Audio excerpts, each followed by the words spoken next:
Okay, I'm going to start off just offering respects to Bhagavad Gita. We sing a small respectful mantra. Om Namo Bhagavate Vasudevaya.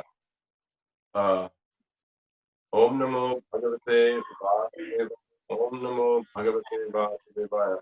Om is addressing. It's like saying, like an address for a very important, the most important person. So Vasudeva is Krishna. So Om Namo means the name Vasudeva, person who is known by the name Vasudeva. So Krishna spoke Bhagavad Gita, so we're offering respectful obeisances to him. A lot more prayers that we said. Okay. Arjuna said, "O Krishna," see, I have an old Gita here. I'm not sure the translation is going to be the same. Arjuna said, "O Krishna, what is the situation of one who does not follow the principles of Scripture but worships according to his own imagination? Is he in goodness, in passion, or in ignorance?" Text 2, the Supreme Lord said, "According to the modes of nature acquired by the embodied soul, one's faith can be of three kinds: goodness, passion, or ignorance. Now hear about these. According to one's existence under the various modes of nature, one evolves a particular kind of faith. The living being is said to be of a particular faith according to the modes he has acquired." So I'm going to read the purport of number 2 and the verse again. The Supreme Lord said, according to the modes of nature acquired by the embodied soul, that's us, one's faith can be of three kinds: goodness, passion, or ignorance. Now hear about these. Purport: those who know the rules and regulations of the scriptures, but out of laziness or indolence give up following these rules and regulations, are governed by the modes of material nature. According to their previous activities in the modes of goodness, passion, or ignorance, they acquire a nature which is of a specific quality. The association of the living entity, or us, the soul, with the different modes of nature has been going on perpetually since the living entity is in contact with material nature. Thus, he acquires different types of mentality according to his association with the material modes. But this nature can be changed if one associates with a bona fide spiritual master and abides by his rules and the scriptures. Gradually, one can change his position from ignorance to goodness, or from passion to goodness.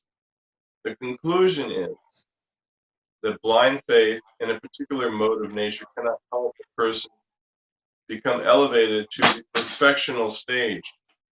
One has to consider things carefully with intelligence in the association of a bona fide spiritual master. Thus, one can change his position to a higher mode of nature.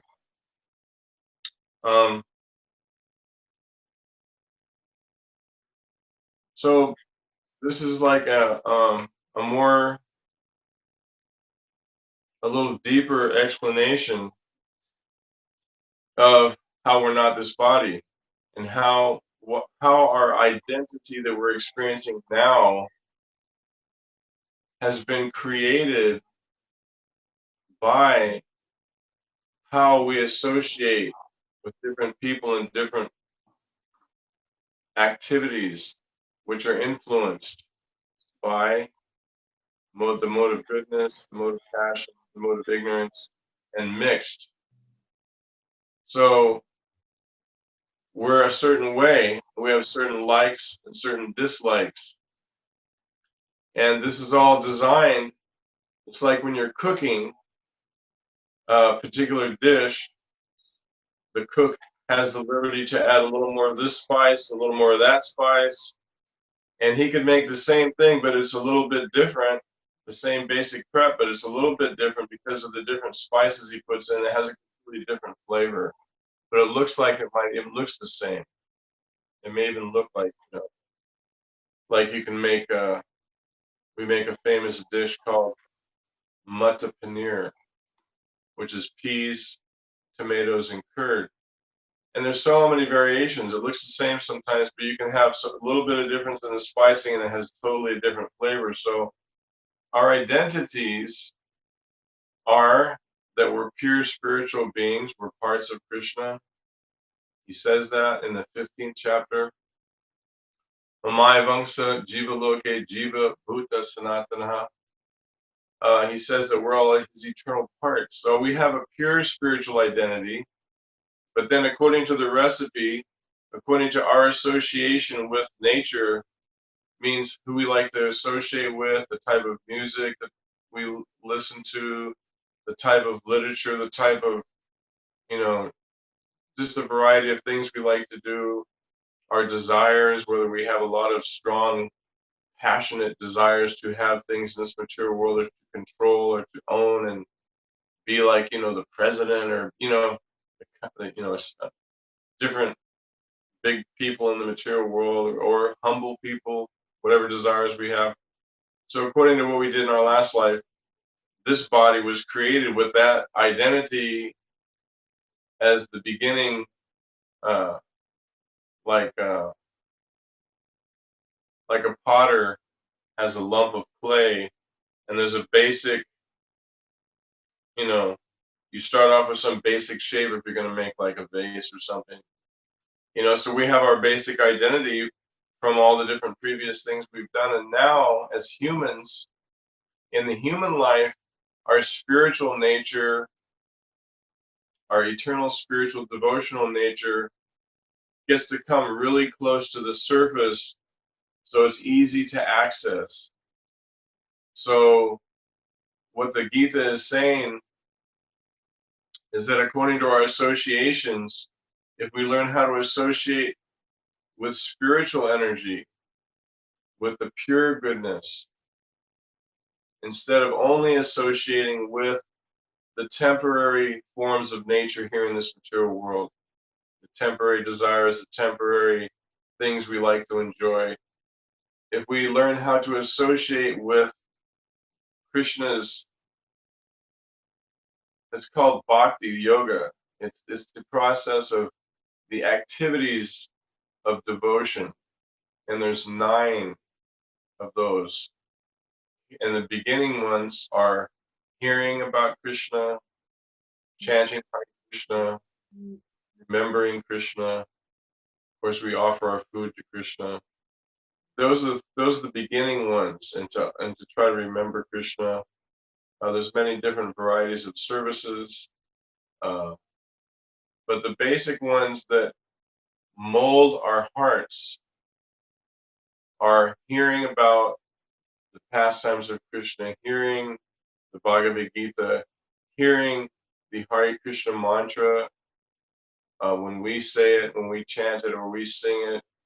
And even though we're not able to perceive our real nature yet, that we're eternal, we're full of knowledge and full of bliss. Right now, everybody's full of anxiety, for instance, because we're being told that if we catch this disease, if we don't restrict ourselves, we could catch this disease and die. Of course, Bhagavad Gita, first thing Gita says is that we're never going to die, that this body is going to perish. It has shelf life, just like food and our clothing. Everything wears out in the material world. So these bodies get old and wear out, and we have to change bodies for new ones. And according to our desires and activities and everything at the time of death, whatever we've done produces a particular foundation of our truths, of where we're at, and then we get a body that fits that mentality in our next life. So Krishna's trying to explain to us, Arjuna is asking these questions about being stuck in nature, in different modes of nature, goodness, passion, or ignorance. Because if we're stuck in these modes, we don't have an opportunity to become enlightened. In the mode of ignorance, people tend to sleep too much and take intoxication and become lazy. So there's no real opportunity to become enlightened. There's no desire, there's no impetus to become enlightened. One doesn't care. In the mode of passion, we have such huge desires and so many desires and things we just have to have, that we also don't have any time or any consideration for enlightenment, for understanding who we are and why we're here in this world and why we're taking birth after birth. But in the mode of goodness, the natural questions come out. So a lot of us, we've had questions since we were children. We want to know what's what. We don't want to just accept that there's no answer for stuff. So Krishna answers all these things here in the Bhagavad Gita. That's the mode of goodness. That means our spiritual nature is partially awakened. And we have these questions. We're like, wait, what happened? Why? What's this and what's that? You know? And if we have a little bit more of the mode of goodness, then we naturally gravitate towards understanding that there had to be a supreme person who made this, or had to be a supreme being who created this. It could not have happened by chance. There's too many personal effects of nature to think that it could have happened by chance. If you have a good mango, a sense of taste, the bananas, all the different fruits and vegetables that have such wonderful flavor, somebody had to have a sense of taste to create that, to create those fruits and vegetables. Because when we taste them, we enjoy them. So we know that there had to have been a person who made these, the supreme being or God, or we know as Krishna, which is wonderful that we understand who the supreme being is and what he's doing and what his address is. Prabhupada said we know his name and address and what he likes to eat and the people he likes to associate with and what is their motive. And all he's doing is enjoying it. That's all Krishna does is enjoy with everybody there. All we do here is kind of struggle to enjoy without a lot of enjoyment. But anyway, back to the point. By associating with the spiritual activities of devotion, by hearing about Krishna, chanting Krishna, then we begin to awaken our own inner spiritual connection to Krishna. Our own spiritual nature wakes up, and we begin to feel connected to Krishna, which is very wonderful, and it's more satisfying than any other thing in the material world. We may still have necessities to, we have to eat, sleep, and have sex, and work to defend ourselves, to, take care of ourselves. But we know that if we've chanted for a while, there actually isn't any pleasure that can compare to just chanting Hare Krishna. There's no other higher pleasure just doing that. If we take that seriously and do it every day, spend some time being a spiritual being. The problem is we're being told that we should be material beings and we should just be absorbed in the material world and under the influence of time and the mode of ignorance and passion with very little goodness, some goodness. So we don't have very much encouragement to learn how to be spiritual beings 24 hours a day. So the Bhagavad Gita teaches how to spiritualize our existence that we're living already, which is very necessary. So it mentions here in the purport that Prabhupada said, I'm going to stop, this is the last point, that Prabhupada said if we associate with bona fide spiritual masters, these books, persons who are who are enlightened and a little free from the modes of nature, or completely free from the modes of nature, who are completely living in pure spiritual life, like Prabhupada was his advanced followers, then they can help us by getting to know us, to know our minds and our habits and our abilities, and they can help us add Krishna to our lives and help us appreciate how we can use what we know and what we can do to render some service to Krishna, to purify our activities. spiritual master. He understands Bhagavad Gita clearly, so that he can help us appreciate what is our position here, what are we doing here, and how can we become spiritual beings again and not give up everything. Spiritual life, sometimes people think you have to give up everything. It's not like that. Especially the example we're being shown that Bhagavad Gita was spoken to a warrior who had to go out and kill thousands of people. It wasn't like the most desirable job. Of course, that was his nature and his training was to be a warrior. But for most of us to think that, we have to go out with bows and arrows and weapons and swords and lances and whatever, fight against elephant armies and guys on horses, it may be a dreamy thing, but for the guys, but I mean, it's like, we're not, that probably wouldn't be our occupation. A lot of us, some of us, it might be. So it was not an easy job, is what I'm trying to say. So here's Krishna teaching Arjuna how to be a yogi right before he goes into battle, how to be a spiritual yogi, how to be connected to Krishna right before he,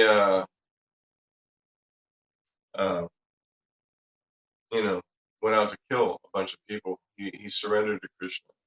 So Krishna is giving all these answers.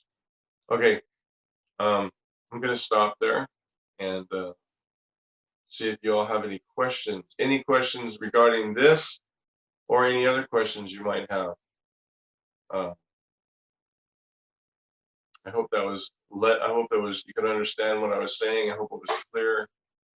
I'm not really familiar with all these different online apps too well yet, but I like the point you made about how, like, basically none of this is just coming whimsically. There's some sort of order to this. It's not really just built off chaos and chance. You have these fruits that are sweet. You have these vegetables that are nourishing. The sun comes up at a certain time.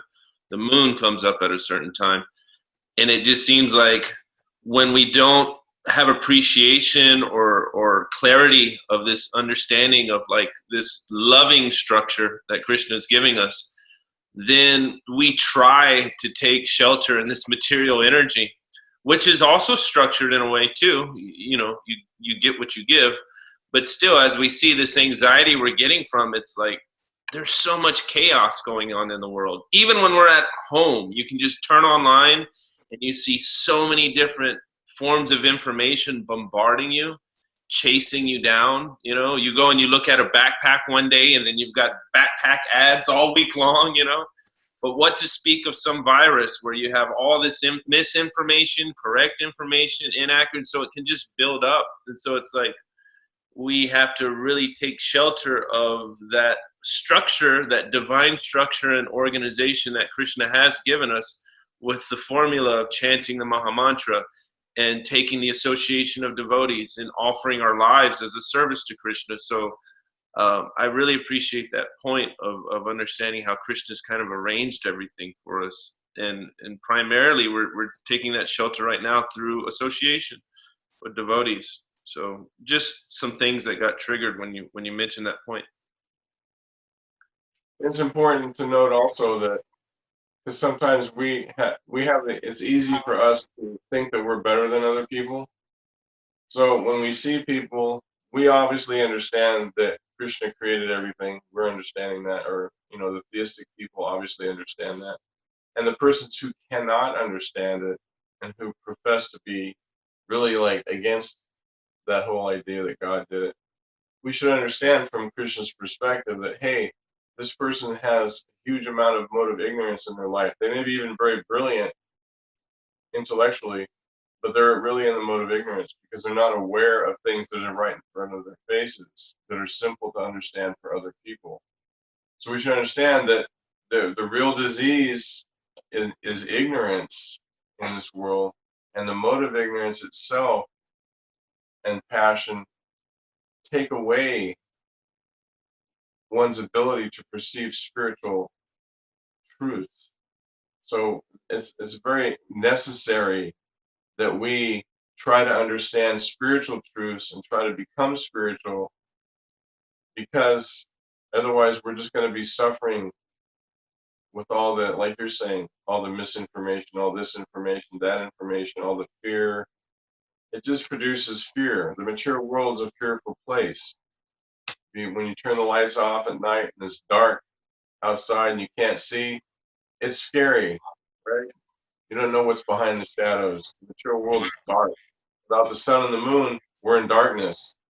You know what I mean? It's like, so it's a fearful place. Any of your guests have questions? There's 15 of us online, so. All right, let's hear some questions, please, if you have any. Some discussion about these things. Did it make any sense to anybody what we said? Hare Krishna, Prabhu. This is Sri. Please accept my humble obeisances. Thank you, lecture. I have a question because I'm a little thinking about the Bhagavad Gita 4:13, where Krishna says, Chaturvarnyam maya shrishtam guna karma guna, what is that? Vibhagashaha, guna karma vibhagashaha. 4 divisions are created by me. Yes. Yes. Krishna has created these 4 divisions: Brahmanas, Kshatriyas, Vaishyas, Shudras, and of course Brahmanas are situated in goodness, Kshatriyas are in passion, Vaishyas are in mixed passion and ignorance, and Shudras are in ignorance. So when Krishna himself has created this system where we are all situated differently, how are we all supposed to come to the mode of goodness? And then if we do that, how will society function? Because we need Kshatriyas to protect, we need Vaishyas to do, mercantile activities, we need the laborer class to do the labor and so on. So I'm just wondering, if everyone comes to the mode of goodness, how will society function then? Well, that's a wonderful question. Thank you very much. Because you're right, Krishna has created this situation where there's natural distinctions. And not everybody is going to come to the point of goodness because of their association and their situations. They're not all going to become goodness. And Prabhupada never expected that everybody was going to come to the platform of goodness. But Krishna is describing to Arjuna, who is very much passionate. The killing art is a great heavy-duty passion. So how do we do that? We understand that our physical and mental natures may be of a particular nature, may be in the mode of ignorance. I may be a Sudra, I may be just a simple person who's a laborer, or whatever the situation might be. I may be a very simple person, but that doesn't stop me from using my intelligence to understand that I'm not this body. That doesn't necessarily mean all of your activities are going to come to the mode of goodness because you're situated in the mode of ignorance. But if you understand you're not your body, and you understand that you're the eternal servant of Krishna, then you could begin chanting Hare Krishna even as a Sudra. Just like we have the story of Lord Jagannath. He was being worshipped as Krishna as the form of Nilamadava by a pig herder who was in the mode of ignorance, right? Taking care of pigs. But he was a devotee in his heart, so he was offering food to Krishna and offering wonderful services to the deity. So our natures don't prevent us from engaging in devotional service, because the activities of service are transcendental. They connect us to Krishna. So whether we're in the mode of ignorance, I just read somewhere where Prabhupada was describing, I can't think of where it was, maybe it'll pop in my head here, but he was describing that persons who were Sudras in Lord Chaitanya's time, he was describing different devotees of Lord Chaitanya's era there. And there was a description that if somebody's a Sudra and they become the devotee of the Lord, then they become glorious as this person who, coming from a low background, and just because they're chanting Hare Krishna now and worshiping Krishna and offering their food to Krishna, they're connecting to Krishna. Haridas Thakur, of course, is an amazing example. There was some girl who was paid to seduce him. And instead of falling down with her and having sex or whatever, he just had her sit at his door while he chanted all night for 3 nights in a row. And she was still, you know, a person absorbed in the modes of whatever, but she got purified by hearing the holy names. So the idea is what it described here in the purport is that by associating with the bona fide spiritual master, somebody who's transcendental, that we can, like Prabhupada, he would come walking into the airport or to an auditorium, and he would light the whole place up. People would be like, "Oh my gosh, he's glowing! He's glowing!" They could see that Prabhupada was glowing like the sun, right? Ordinary people could see it. And then when you would associate with him and hear him speak and hear his kirtan, you would become elevated. Your conscious, he would reach through the modes, and Krishna eyes us. You know what I mean? So the holy name and the process of devotion are so powerful and so pure that they can connect us to Krishna and kind of elevate us and zap us out of ignorance on a certain level. We may still have the same bodies, the same original karmic bodies and minds, but the influence of Krishna can elevate us deeply within, so we can come to transcendental goodness immediately. That was one of the things that was mentioned in the purport, is that we can come from ignorance to goodness or from passion to goodness, because chanting is so powerful. Hearing about Krishna is so powerful. Kirtan is so powerful. Prasadam is so powerful that it can lift us from this situation. Is that okay? Yes. Thank you. Thank you for the brilliant question, too. How are you doing? I'm good. I'm good by Krishna's mercy. I'd like to add something to that. Can I add something?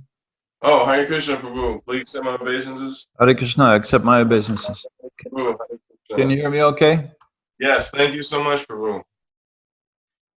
Yeah, I'd like to add something, because I think that a lot of times devotees misunderstand that because these engagements are considered to be in passion or ignorance, that they should be given up. But I want to call attention to 1848. You want to put that up or not? I don't know. But yeah, I can get it. 1 second. 1848 says every endeavor is covered by some sort of fault. Therefore, one should not give up the work which is born of his nature. And Prabhupada says in his purport that at the end of the purport, he says,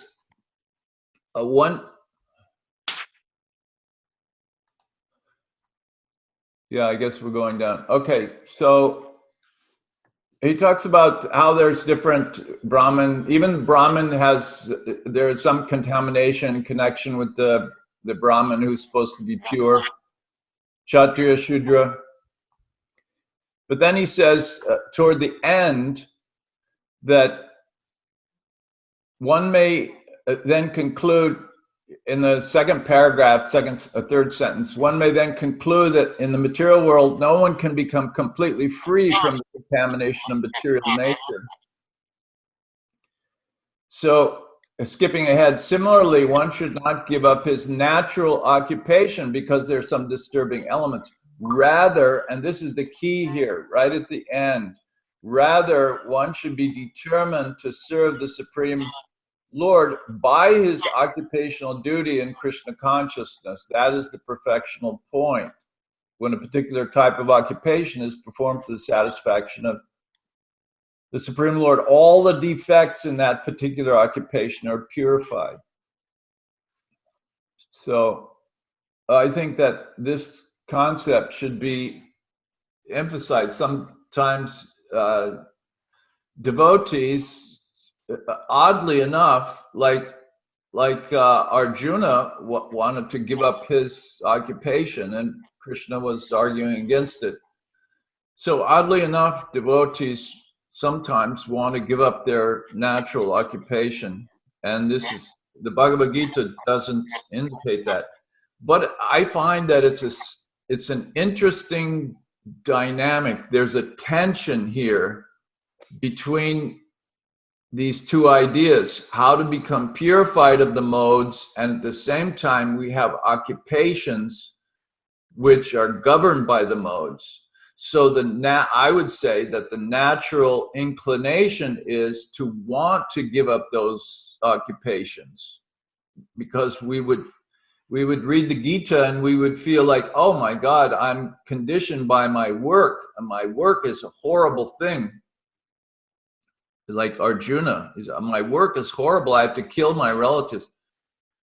But it's an interesting dynamic, I find, anyway, that it's an interesting dynamic that we still have to do our occupation, which may seem to be not desirable. Anyway, I wanted to comment on this because this is one of my favorite sort of tensions and I've observed that some devotees misunderstand the idea. Dayananda Prabhu? Did Srila Prabhupada, because you were working when you joined, did Srila Prabhupada ever ask you to stop working, or did he inspire you to continue your work? No, as a matter of fact, a devotee, Gargamuni, had me quit my job. And then I knew that something was a little off, that Prabhupada seemed a little uneasy about it or something. But then years later, about 6 years later, Prabhupada said to me, when I went to Iran and I got another job, and Prabhupada said to me, I told Gargamuni that this was not good. He said that he chastised Gargamuni for having me quit my job. I thought it was funny. I still think it's funny. So yes, Prabhupada encouraged me to work. And although I think I was able to do some service in the interim while I was not working directly outside, but at the same time, Prabhupada encouraged me to give 50% of my income. So I think that devotees should either not work and spend I'm being a little bit tongue-in-cheek here. I like to speak in hyperbole sometimes. Devotees should either not work and spend full time serving ISKCON, or they should give 50%.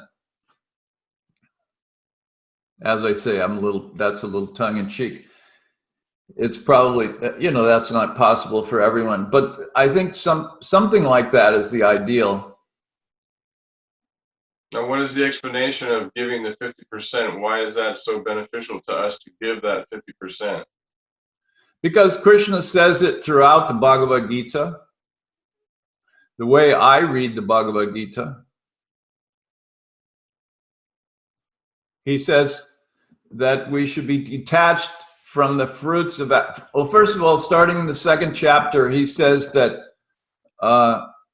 second and third chapter, really, especially the third chapter, he indicates that it's the fruits of work that entangle us in sense gratification. First of all, there's sense gratification from second chapter and third chapter.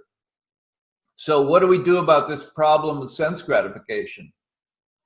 Well, ordinarily a householder gets the fruits of labor and he uses those fruits for connection with the senses and the senses to the sense objects. That's the whole purpose of the karma phala, or fruits of labor. It goes dharma, artha, kama. So artha, you get money and you use it for kama. That's the whole purpose of material life. So by diverting some of the karma phala, or fruits of labor, away from kama toward a higher purpose like Krishna consciousness, one becomes free from the attraction of the sense objects. That's the way I read the Bhagavad Gita.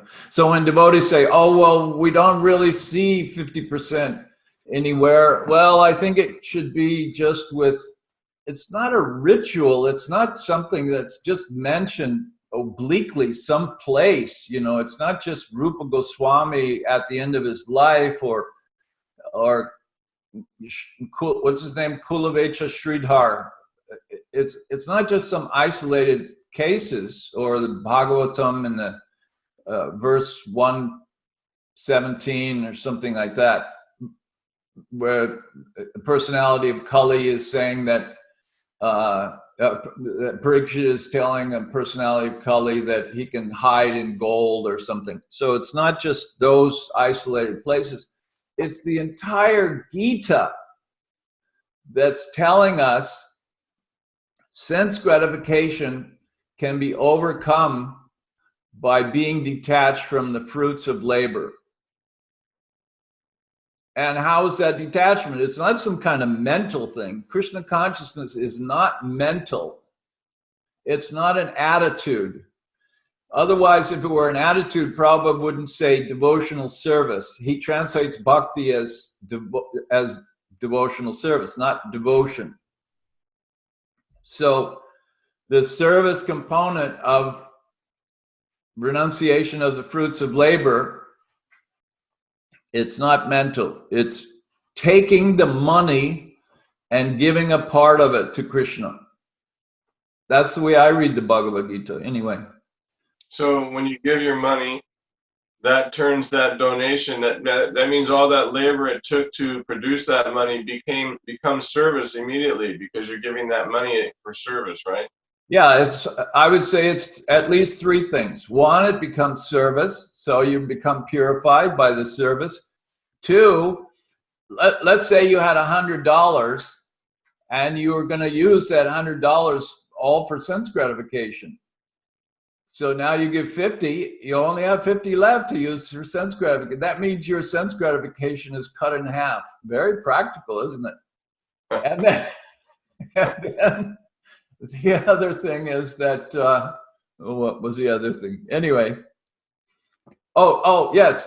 The other thing is that if you're working at a job, you're working hard, most people, they're thinking about, either directly or indirectly, they're thinking about maintaining their family.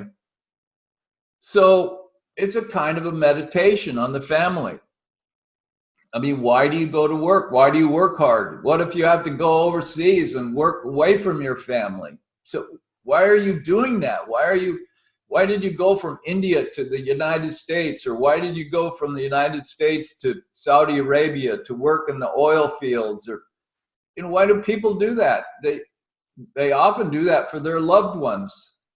So if you're breaking your back for your loved ones, then you give the money to Krishna. That means you're breaking your back for Krishna, or as Prabhupada says, your hard-earned money. So I would say yes, devotional service, creating a meditation on Krishna through working for him, and 3, reducing the amount that you have to spend on sense gratification. Anyway, that's the way I read the Gita. Somebody else may have a different interpretation. Well, you were there with Prabhupada, and he taught how to understand Bhagavad Gita. So I appreciate your your definite connection there with all those years with Srila Prabhupada and how to understand it properly. So I think that way, your way is Prabhupada's way, and I think that's the best way. My way, yes, my way is the only way. No, well, you're a disciple of Prabhupada, and you're doing it his way, so it's coming through very clear. Hare Krishna. Hare Krishna. Really, the clarity with which Dayanand Prabhu has explained that, for those of us who really are serious about going back to Godhead, it is Guru Mukha Padma Vakya Chitete Koriya Aikya. Make the words emanating from the lotus mouth of our spiritual master one with your heart, and do not desire anything else. So Dayanand Prabhu has done that. He makes what Srila Prabhupada says, his life and soul. So as Caitanya Charindra Prabhu said, we can hear that clearly, that this is Prabhupada speaking through Dayanand Prabhu. So it's definitely something we want to strive towards, to purify our existence more and more, to follow more and more And it may take some time, it may take some effort, it may take even lifetimes. But as long as we stick to that road, as long as we stick to the path, at least we are assured that one day we will get there. So your association is deeply appreciated. Prabhupada disciples like Chaitanya Chandra Prabhu and Anand Prabhu are shining the light for us, the next generation, helping us to get better. Thank you so much. Well, I want to say a couple of more things now, since you sort of brought this up. First of all, I don't like the idea of Prabhupada disciple. Saying that just because somebody is a Prabhupada disciple, that's something. I have many God brothers and God sisters who are, lousy disciples, much worse than you guys. So I like the term the followers of Prabhupada. If we are following Prabhupada, now I don't want to be a sort of, give this sort of Ritvik idea that, most everyone is familiar with, but we're all sort of in this together. And if somebody is doing more Prabhupada, this is something Prabhupada taught me, that if somebody is doing more service, then that person should be elevated. That person is to be respected and put on a high sort of position of respect and honor. So I think that just to say Prabhupada disciple is not, it doesn't fully do service to Prabhupada's Vani, his teachings. So that, anyway, I don't want to belabor that point. But the other point is that, it keeps slipping out of my head. Is that I had a good friend who once said to me, well, we may not be able to follow perfectly, but we should understand what the perfect philosophy is, and we should try to do as best we can to follow. But so we were discussing this because we agreed that we don't like it when devotees or when anyone tries to change the philosophy to water it down to suit their ability to follow. So I think it's important that, we're talking about giving 50%. Well, who can give 50%? I mean, it's very difficult. So it's a high principle. And in some cases, people may not be able to follow the 4 regular principles or all of them. But that doesn't mean we say, oh, well, we'll reduce that somehow. So those are the high standards, and we just have to do the best we can to reach that point. As Sri Devi says, maybe in a couple of lifetimes.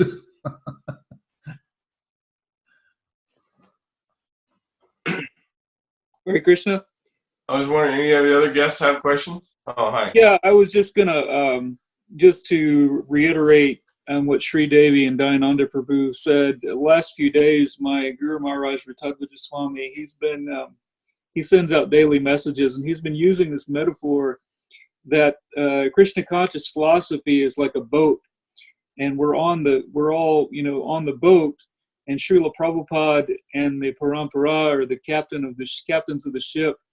And the idea is that the material nature is like the waves that are crashing up against the boat and pushing the boat every which way and all that, but we're still on the boat. So I mean, that's the idea, is if we practice Krishna conscious philosophy in practices to the best of our ability, and also in association of devotees, that we're on the path. And that kind of ties into what Sri Devi was saying, that the important thing is to, as Urjaswat Prabhu used to say, Krishna doesn't care when you fall, Krishna cares that you get back up, right? So if we're on the boat and we're in association, we can help each other up, help each other get back up when we fall short or when we're having difficulty. So Nice, thank you. Anyone else have a comment or question?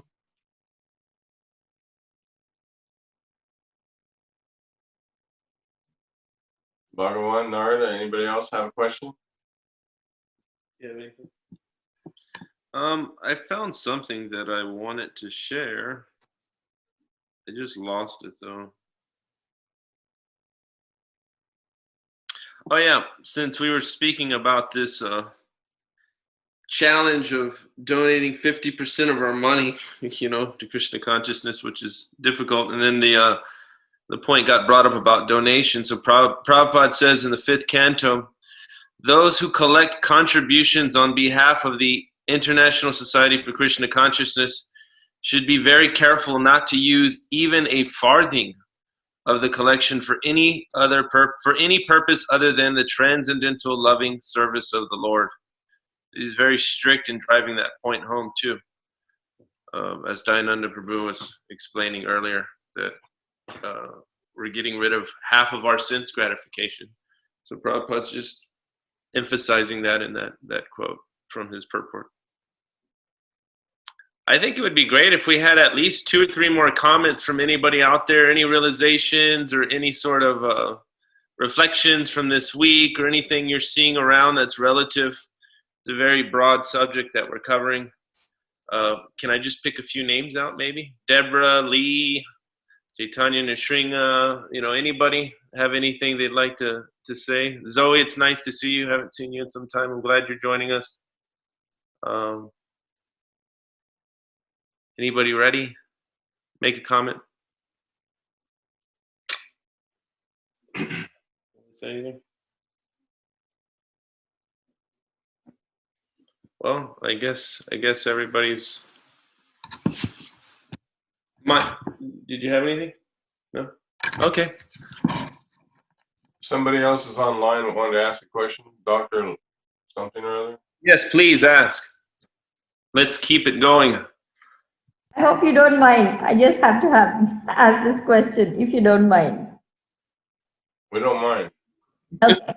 So the caste system that Krishna himself has given us, according to the different modes of material nature, is meant for the smooth functioning of society, and we want that everyone uses their propensities to serve Krishna. But we know that the caste system became very vitiated in India and was then used to suppress and oppress. So how did that happen when it was given with a divine purpose?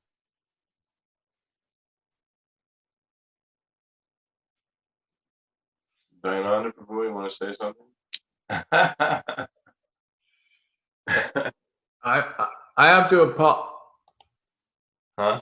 Can you hear me? I have to apologize. I got a little distracted. Could you just quickly say that again? Just summarize. Why did the Daivi Varnashram deteriorate and become this caste system where, the Brahmanas were controlling and exploiting the other 3 ashrams? Well, Krishna said dharma glani in the which chapter? 9th chapter. Krishna says that yada yada hi dharmasya, and that he appears whenever the dharma.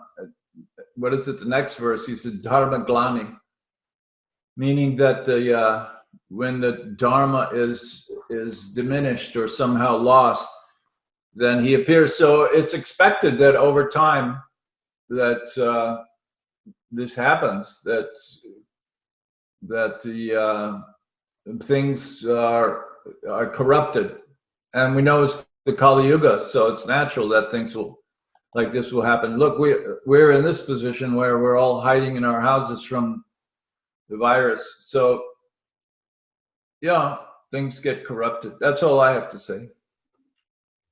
I also wanted to add in that in Kali Yuga, Sri Chaitanya Mahaprabhu, Lord Chaitanya came and he established this Daivi Varnashram that Prabhupada said also that our the practice of, because everybody's Kalo Sudra Sambhava, everyone's born a Sudra and has to become qualified to elevate, that the process of devotional service, the chanting of Hare Krishna that Lord Chaitanya brought, he distributed that to the masses of people. Prabhupada always wanted us to establish our farm communities, and he pushed the concept of dividing society in its natural ways according to everyone's different natures. But also, he also encouraged everybody to try and help others, as Lord Chaitanya requested that we all become guru and help others and teach others about Krishna. So Prabhupada also pushed that and wanted everybody to become some kind of teacher. And Lord Chaitanya gave a very broad instruction that somehow we should try to teach others about Krishna. Whoever you meet, teach them about Krishna. And so even despite, it seems to me at least, Prabhupada's mission to distribute his books and to distribute the holy name and to have beautiful festivals and to distribute lots of prasadam, Prabhupada's outreach was very broad. He was trying to somehow help as many people as possible, it seemed to me. The way he was preaching, and he would give classes on Bhagavad Gita and explain the distinctions between becoming a Brahmana and how he's trying to encourage his disciples to become more advanced in Krishna consciousness, to come to the transcendental platform, to come to goodness. But then at the end of the class, he would say, at least encourage everyone to chant Hare Krishna. So both things are there. There's this push that he was making to try and create a Brahmins, or persons who are the heads of society, actually have that. So society has a spiritual head that knows how to conduct itself in all ways, but also trying to encourage everyone to chant Hare Krishna, to uplift themselves in that way. I think that, Prabhupada obviously could see who we were when he came to the West. I mean, especially Dayananda, who was there so many times, Prabhupada would say things like, please excuse me, but you're all kind of like dogs and you're kind of like animals, but, because of our society here in the West, people don't act in an elevated spiritual way. It doesn't exist here. It's very difficult to find. Of course, we do have, certain sections of society, people who are very sweet, some kind of culture and everything. But anyway, I just think that the chanting of the Hare Krishna can help us greatly in all different ways. If we chant Hare Krishna, we'll be able to understand more spiritual knowledge. If we understand more spiritual knowledge, then we'll understand more of our own selves and what our particular situation is, and we can be benefited at least one by one, because none of our leaders are thinking anything about this kind of thing practically. And I think that our grassroots Hare Krishna teachings that Prabhupada brought, if we can give those teachings to people, then they can at least on the one-by-one level, and gradually it can grow. And, because I think the Varnashram thing, although it's perfect, in Kali Yuga, we see that it's not very possible for society to, we see a lot of bad elements in society. Even though we see those divisions there, we see so many things, it's a little difficult.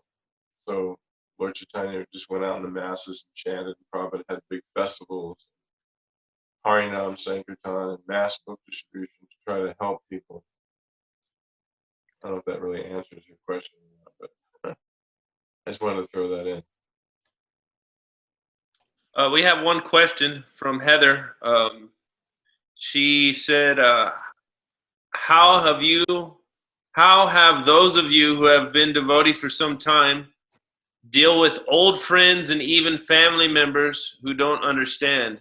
I have difficulties with mainly family members who are used to the old, less enlightened me. It's almost like they're offended I'm not confrontational anymore and try to push me to be so.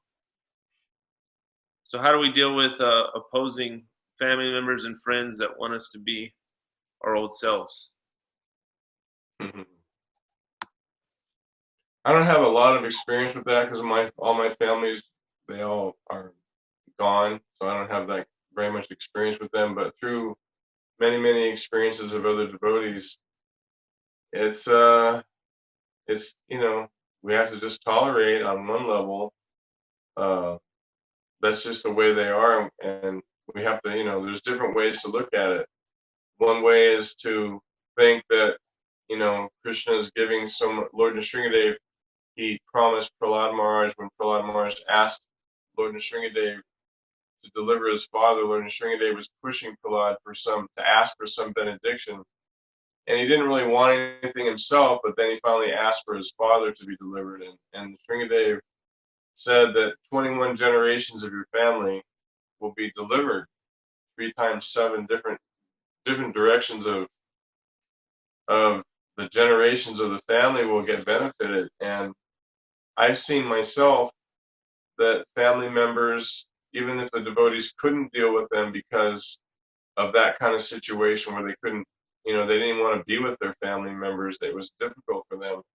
But I've seen throughout the years that even those persons did get the benefit of them being a devotee, and somehow, at different stages of their life, and sometimes at the ends of their lives, somehow Krishna arranged for them to be open.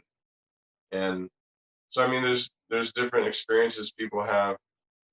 Srila Prabhupada wanted us to respect our elders and our parents, and had Brahmana and Gargamuni offer the obeisances to their mother. And, there's different ways that people have experienced it, but so it's tolerance and prasadam, feed them lots of prasadam, right? That's always a good way to treat family members. Come up with some good preps that they like, and at least they like you on some level. I don't know if anybody else wants to add something into that.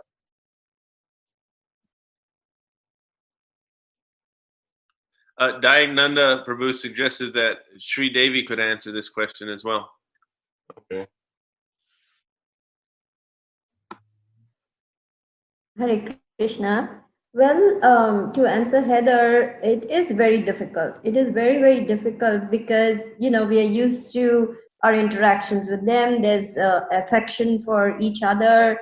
There are expectations of you that you should be a certain way and so on. But there are 2 things. If they are downright hostile, antagonistic, preventing you, you might just have to distance yourself. It may just be that, this is a free country, this is my life, this is what I want to do. I respect the way you want to live your life, you respect the way I want to live mine, that kind of thing. But at least if they are willing to give you space to do your thing, come to Krishna consciousness, to practice, then as Chaitanya Chandra Prabhu pointed out, giving them prasadam, softening their hearts like that, just keep giving them prasadam, be kind, be nice, be polite, be respectful, and they will say, oh, you've got to eat meat, your children will suffer you. And you just say, yes, yes, yes, and then you carry on with your own activities, because there's no point arguing with them. They're not going to understand it. So just trying to be polite and tolerant of where they are at and trying to help them, that is, the second way, another option. The third thing you can really do is to pray for them. Really pray for them to receive Krishna's mercy. And one lady devotee, I don't remember who it was, she even said that take the photographs of your loved ones, and every time you come to the temple, let them see the deity form of the Lord. And she said after 1 year, many of them became devotees. This was some Russian devotee, I think. And so, devotee is always trying. He's paradukha dukhi. He's always trying to help others because his or her heart is so soft, so compassionate. So we're always trying to help them. So you may have to, 1, distance yourself if it's downright antagonistic and hostile. If there's some level of communication, some kind of relationship, you might try to help them by giving them prasadam, inviting them to come to temple or festivals once in a while. If that's not possible, you can always pray for them, and you can show their photographs to the deities, so somehow they get the mercy. I can honestly tell you, in my own case, my family was like dead against my becoming a Hare Krishna, even though they are Indians. And so it was so difficult. My sisters, even today, they don't want to have anything to do with me. They just think I'm weird, I'm crazy, I'm foolish, I'm a loser, and whatnot. Anyway, that's their problem. Now, after many, many years, my father has begun chanting a little bit. a little bit, but he's hearing the philosophy. He's 85 years old. I never gave up on him, though, the relationship wasn't all that great. I was always praying for them. And Srila Prabhupada says, the parents of my disciples will understand the value of this Krishna consciousness movement at the time of death, because the Lord will come to take them. So don't worry, you just do your best, keep praying for them, and keep, sending good vibrations, and you just do your best. And in fact, the greatest service you can do for your family is to become a pure Krishna conscious devotee. You can deliver 21 generations for up and down. So imagine the value of being the devotee of the Lord. There is I think somewhere, I cannot remember where, a neophyte devotee can deliver 3 generations. A more advanced devotee can deliver 14 generations. A pure devotee can deliver 100 generations back and forth. So the immense value of becoming a devotee of the Lord, no one can just quantify it. If that helps any. Thank you for allowing me to speak. Thank you. I'd like to share something just short and personal as well. As I've really been thinking about time, like in this instance, we can utilize time on our side to where we can grow individually and we can be that example for them. I had many friends and family members that totally thought I was crazy or just completely psychotic for taking up a different process and having a different outlook. And now those same individuals, after utilizing my time to kind of develop my consciousness a little bit more, are the same ones that are now helping our little center and doing service and asking for advice. And I try my best, but I think it can be a time game as well, as just not giving in to those circumstances and just, being that example that they're looking for, actually. So that was my own personal experience, because it was just a big turn for me. I went from a crazy life, literally probably overnight, to just going extreme in another direction. And it's hard for people to believe, because there's not much of an example like that in the material world. So just being patient, because you use the word tolerance. And so that requires a lot of patience. Can I read something here that Caitanya Nishringa said something? If it's okay if I read it out, Caitanya Nishringa, so that way everybody can hear. He said, personally, I make the distinction between people who don't understand and people who are disrespectful. I try to be careful and smart with ignorant, curious people. But if anybody attacks me, makes fun of me, or insults me, I just don't deal with them, even if they're family, quotation. I apply this both in religious and political terms. I have Nazis, bigots in my close family, for example, and I haven't spoken to them in decades, but that's just me. Fortunately, my family never bothered me when I joined ISKCON, but I have zero tolerance for bigotry and religious intolerance. I don't deal with devotees who take advantage of a P. Chit Sudaracharo to commit nonsense either. Again, my personal philosophy, not necessarily supported by Shastra or spiritual text. So yeah, we have. I was when I first joined, I left home and I didn't visit my mother. My father had passed away. Anyway, I didn't visit her for 7 years. I didn't want to come back to get into Maya with my old friends. So I came back after 7 years. I invited all my friends over to my house, and I cooked a little feast for everybody. And then a couple of them, one was a Jesus freak, we used to call him, like a real heavy-duty, like hippie Jesus person. And the other ones were more or less neutral. So this guy was challenging me. It was really funny. He said, well, after telling him about Krishna, he said, well, you're just worshiping a different God. I don't believe in your God. Your God and my God are different. And I was like, oh, really? I said, so that means you know something about your God, first of all, and you know something about my God to be able to know what the difference is. So I said, tell me, you must know something about both of them to tell me the difference. I thought, here you are arguing with me. You might as well come up with some substance. And there's like 8 people there in the room. And he couldn't say anything about anything. And he finally just said, well, angry. He was angry at me. He goes, God is love. And I said, good, good. Is that all? You know what I mean? And so finally, I described a little bit more about who God was in the Christian language and in our Vedic language. And my mother was standing there watching this whole thing. And after everybody left, she said, wow. She goes, I can see that you know what you're doing and that you're happy. So I'm happy for you. Because a lot of times the parents think, well, I hope they're happy at least, But she didn't like that I became a devotee either. And she hated the person, Keshava, Purandar's brother, the old devotee who came to his neighborhood, and I got mercy from him. And anyway, so she was like, no, I'm happy with you now. Everything's cool. I know I can see that you know what you're doing. So sometimes they may not be able to appreciate, or they may externally, show some anger or whatever, but they can see that you're different, and they can see that you're improved, and they can see that that you're a better person, that you have more purpose and everything, even though they don't want to accept that themselves. They can see that in us. So just keep on going, keep on going. Don't slow down just because they're being negative.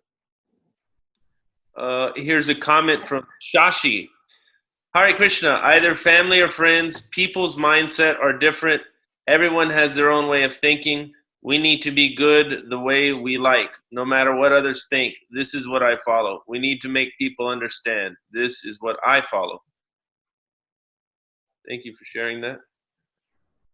My Guru Maharaj said that ultimately our spiritual family is our real family. So this is our family. The association of devotees, this is our family. That's true. We have to associate with like-minded people. And the only like-minded people for us are the devotees who have similar realizations and similar appreciations, for sure. And then we get enlivened. If we have to associate with people that we're going to bump heads with all the time, then we're not going to be happy with them. We have to associate with those who we can appreciate. One other thing is that because we're all spirit souls, we have love for Krishna within us. And I found, several years ago that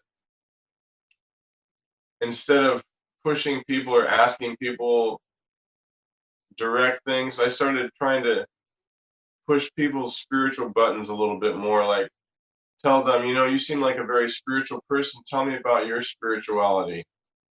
You know what I mean? How to push person's spiritual buttons a little bit. Try to get them to open up to their own idea of spirituality. And then, encourage them in that, and then that makes them feel good also. I'd like to share my experience with going from one mindset or lifestyle to another. Is as a teenager, I was an atheist, and then I became born again. I became a Christian. And so my friends out in the streets wanted to kidnap me. Some wanted to slap me. They didn't understand. But I remained consistent throughout all these years. We're talking 20 years. And now my Christian friends are seeing me turn to Hare Krishna movement. So now their eyes are on me, and some are upset, some are not, some I'm able to reach. But my whole point of all of this is when you remain consistent, some people fall away and then some people don't. But what's cool is the people from 20 years ago are open to receiving from me like spiritual education or spiritual enlightenment, and some of them have gone into Satanism, some of them are pagans, but because I guess I've shown consistency, they trust me like that.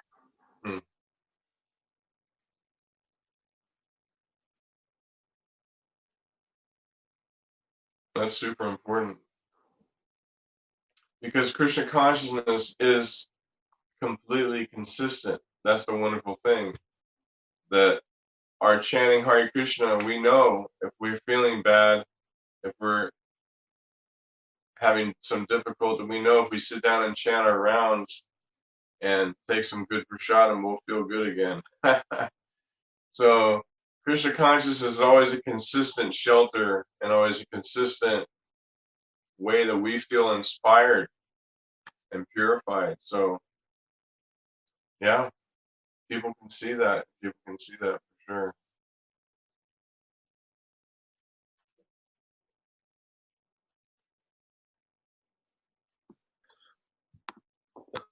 sure. Anybody else have anything they'd like to share? We've got time.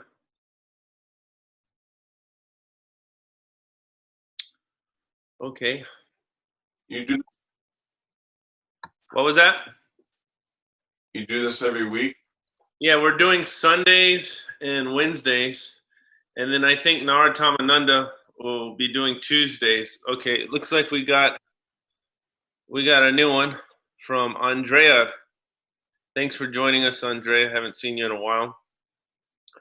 Hello, something I have been reflecting on is during this time of panic, I have made it my mission to ease the minds of others by encouraging meditation and open conversation.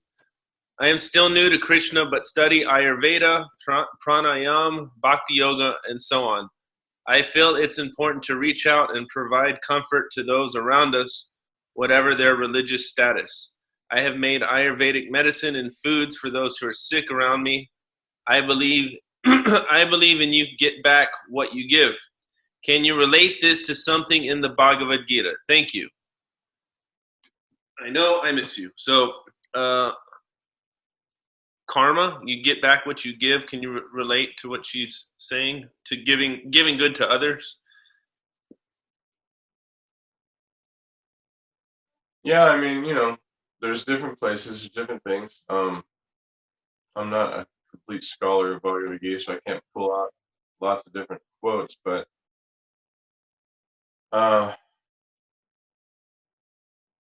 pious activity, giving people food, helping take care of people.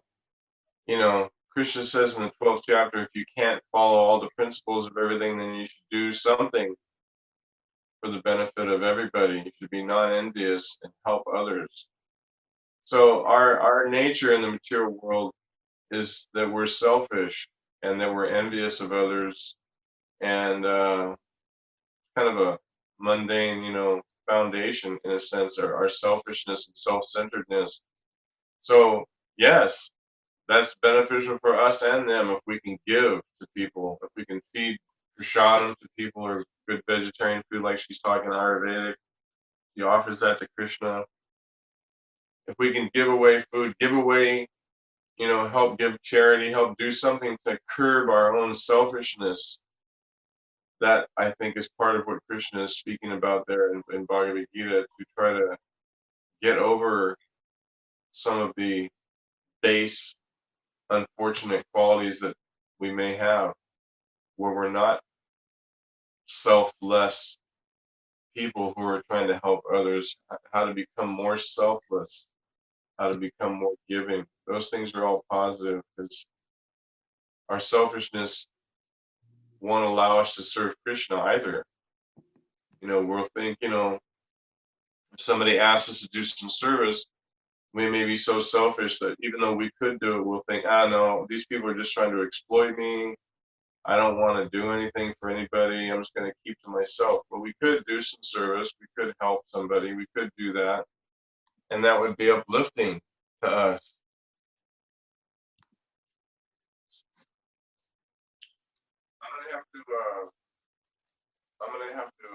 My wife is very ill, and she's calling me to help her do something right now. Okay. So, I have to take off for a few minutes. Okay. I guess while you're doing that, Sri Devi, do you want me to bring up that purport real quick, and maybe you can elaborate a little more on it? Okay. Hey, Prabhu. Thank you very much for giving us the opportunity. Well, here it says in the Bhagavad Gita very clearly that acts of sacrifice, charity, and penance are not to be given up. They must be performed. Indeed, sacrifice, charity, and penance purify even the great souls. So we should never think that, I'm a Hare Krishna, and so all I have to do is chant my rounds and do my own thing and forget all about society like that. In fact, Srila Prabhupada always encouraged us in whatever way possible to reach out. He said this is a practical solution for all the problems of society. And in fact, he wanted us to do everything possible. Acts of kindness are across all religious traditions. Acts of kindness, charity, helping others. In the Christian tradition, love thy neighbor as thyself. It's a very strong encouragement to all of us to reach out and do whatever little bit we can. It's wonderful that though you're so new to Krishna consciousness, that spirit of charity and giving is there. That's truly wonderful. And if you're able to share prasadam, wow. Chaitanya Chandra Prabhu said right in the beginning, prasadam, powerful, holy name, powerful. Remember? He said 3-4 things like that. It is extremely powerful. And simply by giving them prasadam, you are guaranteeing them the human form of life. Just imagine. They will not have to take birth as animals or cats or goats or whatever it is they're eating, simply because they have had prasadam. Just once they take prasadam and they will get a human form of life. So more power to you. Just keep going, whatever little bit we can do for Krishna and Krishna consciousness, that's truly wonderful. Thank you for doing that.